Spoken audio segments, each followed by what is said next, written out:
How to play with 3 players in Cuphead. It is possible, it is not possible. Let's find out now. So, first of all, I will pass the information on my computer.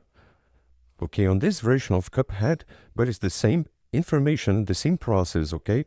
If you are using any device or if you are on other version. So, I search a little bit.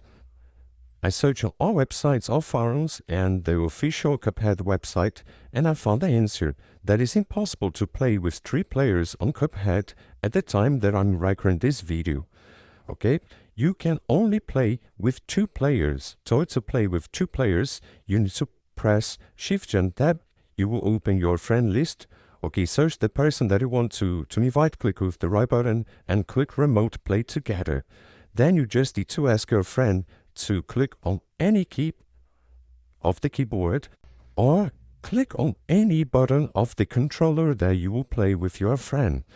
But with 3 players, it is impossible. I hope I helped with the information. So if this video helped you in any way, hit the like button and subscribe to our channel to receive us footsteps.